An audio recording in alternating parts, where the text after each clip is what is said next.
नमस्कार, मैं हूं उपेंद्र यादव। आज हम एक बेहद गंभीर, संवेदनशील और चिंता बढ़ाने वाले मुद्दे पर बात करेंगे। भारत में महिलाओं की सुरक्षा। राष्ट्रीय अपराध रिकॉर्ड ब्यूरो एनसीआरबी की ताजा रिपोर्ट ने एक बार फिर से हमें यह सोचने पर मजबूर कर दिया है कि क्या हमारे देश में सच में महिलाएं सुरक्षित हैं।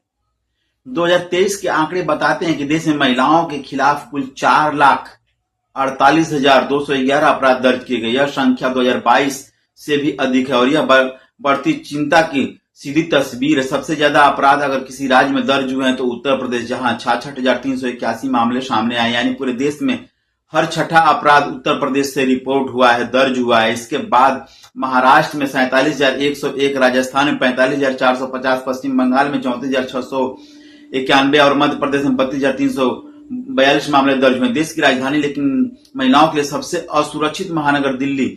अब बात राजधानी दिल्ली की करें तो दिल्ली लगातार तीसरे साल महिलाओं के लिए सबसे असुरक्षित महानगर बनी हुई है।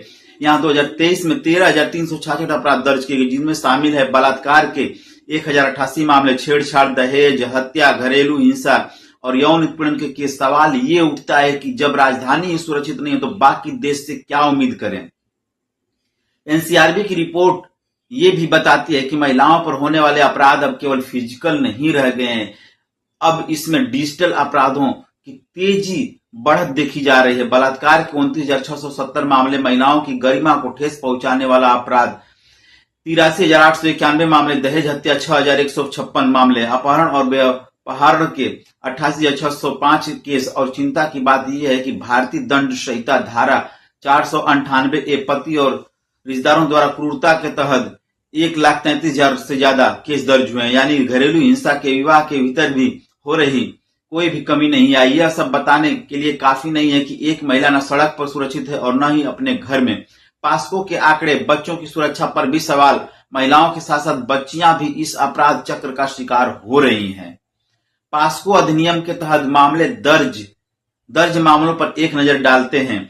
बच्चों के साथ बलात्कार 40,000 से ज्यादा मामले, यौन शोषण के 22,000 से ज्यादा मामले, यौन उत्पीड़न के 2,778 मामले, बाल पोर्नो के 6,098 मामले।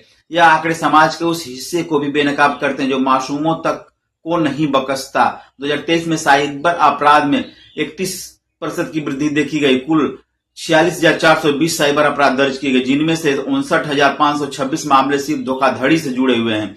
4,199 यौन शोषण, 3,326 जबरन वसूली। यह दिखाता है कि अपराध अब डिजिटल दुनिया में सबसे ज्यादा तेजी से फैल रहे हैं। पुलिस रिकॉर्ड के अनुसार कुल 6,35,159 मामले जांच के लिए लंबित हैं। इनमें से सिर्फ 1,82,219 मामले में आरोप पत्र दाखिल किए, यानी कुल मामलों का 28% ही चार्जशीट तक पहुंच पाया। अदालतों की स्थिति इससे भी गंभीर है। 25 लाख से ज्यादा मामले लंबित हैं, जिनमें से 23 लाख से अधिक केस अभी भी किसी निष्कर्ष पर नहीं पहुंचे। 2023 में महिलाओं के खिलाफ अपराध के लिए कुल 6,67,940 व्यक्तियों को गिरफ्तार किया गया। इनमें से 5,87,441 पुरुष, 80,490 महिलाएं और 9 ट्रांसजेंडर शामिल हैं। इन आंकड़ों से यह साफ है कि समाज का हर तबका कहीं न कहीं इस अपराध चक्र में शामिल है। 2023 में अनुसूचित जनजातियों के खिलाफ अपराध में 29% की बढ़ोतरी दर्ज हुई। खासतौर पर मणिपुर से 3,399 मामले दर्ज हुए, जबकि 2022 में सिर्फ 1 और 2021 में मामले नहीं था।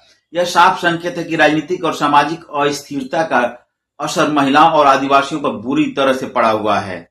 इतने सारे आंकड़ों के बीच सबसे बड़ा सवाल यही है कि क्या सिर्फ ये नंबर है या फिर ये हर एक संख्या के पीछे किसी बहन, बेटी, माँ, पत्नी की चीख है। आज जरूरत है कड़े नियमों की, लेकिन उससे ज्यादा क्रियान्वयन की, संवेदनशील पुलिसिंग की, समाज की सोच बदलने की और सबसे ज्यादा राजनीतिक इच्छा शक्ति की। मैं उपेंद्र यादव आपसे यही कहूंगा, अपने आसपास की महिलाओं की आवाज बनिए और हर अन्याय, शोषण और हर चुप्पी के खिलाफ बोलिए, क्योंकि एक चुप्पी अगली वारदात को न्योता दे सकती है। अगर हमारी वीडियो आपको पसंद आई है तो लाइक, शेयर और सब्सक्राइब करें और फेसबुक पर देख रहे हैं तो फॉलो करना न भूलें। नमस्कार, धन्यवाद।